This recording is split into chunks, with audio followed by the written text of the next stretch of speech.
Om Namo Narayana. Today is a new chapter. It is called On Certain Forms of Marriage, which will end part 3 of the Kama Sutra. When a girl cannot meet her lover frequently in private, she should send the daughter of her nurse to him, it being understood that she has confidence in her and had previously gained her over to her interests. On seeing the man, the daughter of the nurse should, in the course of the conversation, describe to him the noble birth, the good disposition, the beauty, talent, skill, knowledge of human nature, and affection of the girl, in such a way as to not let him suppose that she had been sent by the girl, and should thus create affection for the girl in the heart of the man. To the girl also she should speak about the excellent qualities of the man, especially of those qualities which she knows are pleasing to the girl. She should, moreover, speak with disparagement of the other lovers of the girl, and talk about the avarice and indiscretion of their parents and fickleness of their relations. She should also quote samples of many girls of ancient times, such as Sakuntala and others, who, having united themselves with lovers of their own caste and their own choice, were ever happy afterwards in their society. And she should also tell of other girls who married into great families, and being troubled by rival wives became wretched and miserable, and were finally abandoned. She should further speak of the good fortune, the continual happiness, the chastity, obedience, and affection of the man, and if the girl gets amorous about him, she should endeavor to allay her shame, and her fear, as well as her suspicions about any disaster that might result from their marriage. In a word, she should act the whole part of a female messenger by telling the girl all about the man's affection for her, the places he frequented, and the endeavors he made to meet her. And by frequently repeating, "It will be all right if the man will take you away, forcibly and unexpectedly." The forms of marriage.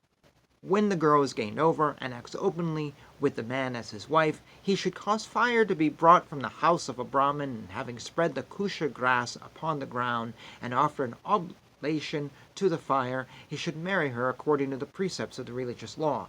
After this, he should inform his parents of the fact, because it is of the opinion of ancient authors that a marriage solemnly contracted in the presence of fire cannot afterwards be set aside. After the consummation of the marriage, the relations of the man should gradually be made acquainted with the affair, and relations of the girl should also be apprised of it in such a way that they may consent to the marriage and overlook the manner in which it was brought about. And when this is done, they should afterwards be reconciled by affectionate presence and favorable conduct. In this manner, the man should marry the girl according to the Gandharva form of marriage. When the girl cannot make up her mind or will not express her readiness to marry, the man should obtain her in any one of the following ways.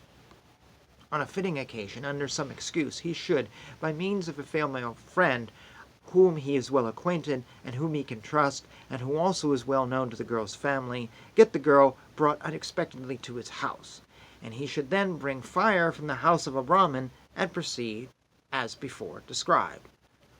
When the marriage of the girl with some other person draws near, the man should disparage the future husband to the utmost in the mind of the mother of the girl, and then, having got the girl to come with her mother's consent to a neighboring house, he should bring fire from the house of a Brahmin and proceed as above.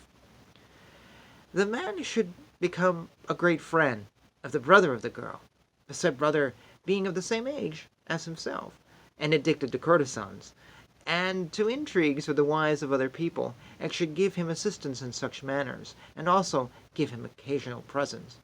He should then tell him about his great love for his sister, as young men will sacrifice even their lives for the sake of those who may be of the same age, habits, and dispositions as themselves.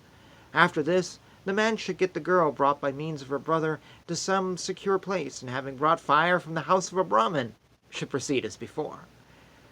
The man should, on the occasion of festivals, get the daughter of the nurse to give the girl some intoxicating substance, then cause her to be brought to some secure place under the pretense of some business, and there, having enjoyed her before she recovers from her intoxication, should bring fire from the house of a Brahmin and proceed as before. The man should, with the connivance of the daughter of the nurse, carry off the girl from her house while she is asleep, and then having enjoyed her before she recovers from her sleep, should bring fire from the house of a Brahmin and proceed as before. When the girl goes to a garden, or to some village in the neighborhood, the man should, with his friends, fall on her guards, and having killed them or frightened them away, forcibly carry her off, and proceed as before. There are verses on this subject as follows.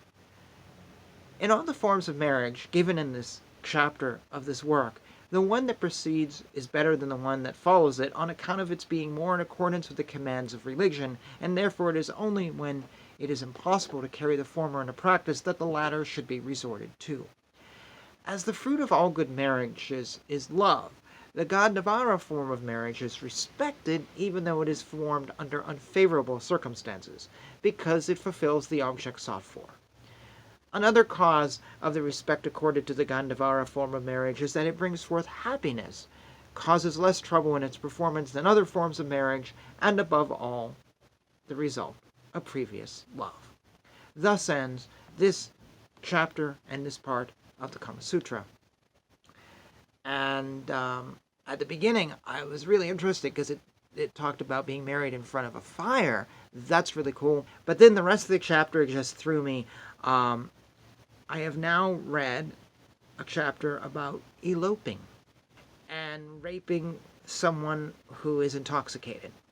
I've also read a chapter now talking about abduction, likely followed by rape, and killing.